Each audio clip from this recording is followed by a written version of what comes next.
Okay guys, in this lesson we are going to focus on the control mechanisms involved in cellular metabolism.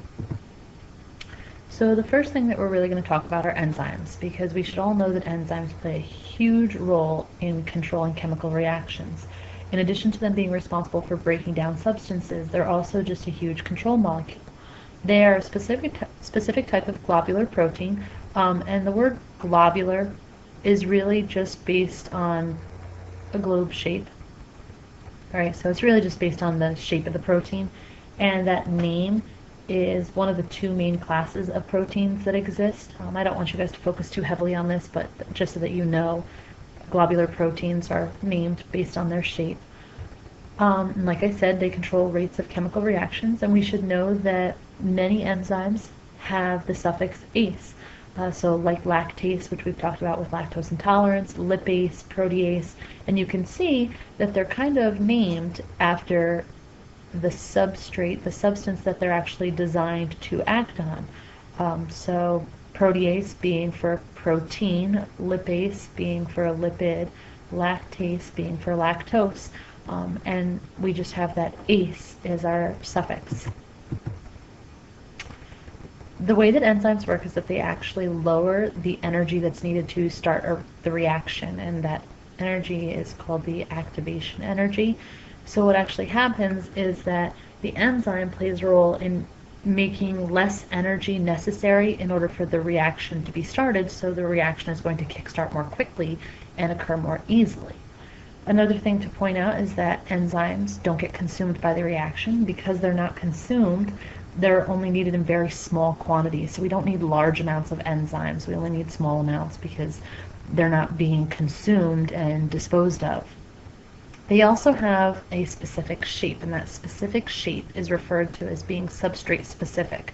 And I drew you guys a picture basically showing you that if this was the enzyme, then the substance that it was meant to act on would be a perfect fit for that lovely little shape. Again, sorry about my drawings, guys. But that's called substrate specific. So obviously that substance is going to fit in place, whereas a molecule that's shaped like this is not. So this is just kind of a picture showing you exactly what I'm talking about, that you have a particular shape of the enzyme, and the molecule is going to be meant to fit specifically in there.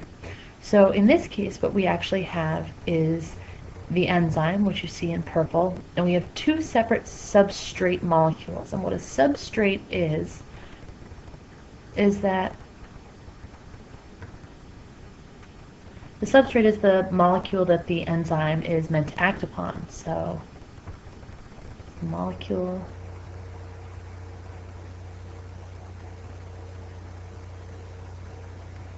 that the enzyme will act on. So in this case, we have two separate substrate molecules. And what they're going to do is they're both going to come in, and together they're going to perfectly fit into what's called the active site. Right? The active site is the part of the enzyme where the substrate fits. So it's the location on the enzyme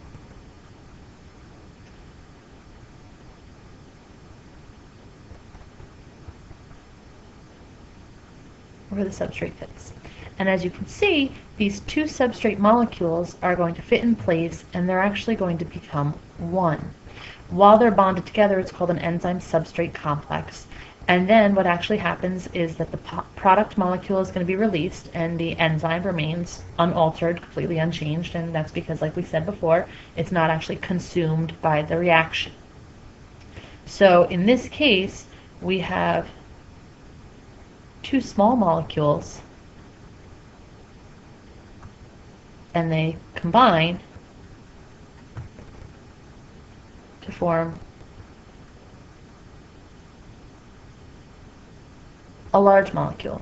And we should know that in that case, that's going to be our synthesis reaction. And in our synthesis reaction, we should know at that point that what we're really talking about is anabolic reactions, right? We're talking about building up. It's an anabolic reaction in this particular picture. Now, another thing to point out is the fact that metabolism isn't just like one single reaction occurring at a time. It's really a series of reactions. So immediately the product of one reaction is going to lead directly into the next reaction. And it's kind of going to be a chain of reactions occurring to get the final product that's needed. So rarely is it just one simple reaction. So as in our picture, we show that we have one substrate that the enzyme will act on to get our second substrate. That one is going to be altered by another enzyme to get the next substrate, and so on and so forth.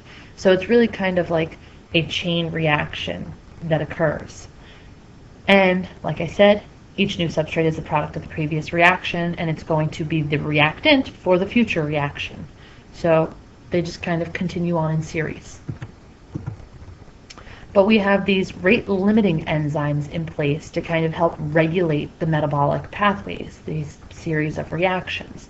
What that basically means is that certain enzymes, there's going to be a limited number of them. It's usually early on in a series, and that's really to ensure that you don't have a buildup in the middle somewhere, because what will happen is that somewhere a product will start to accumulate if it can't move on in the reaction.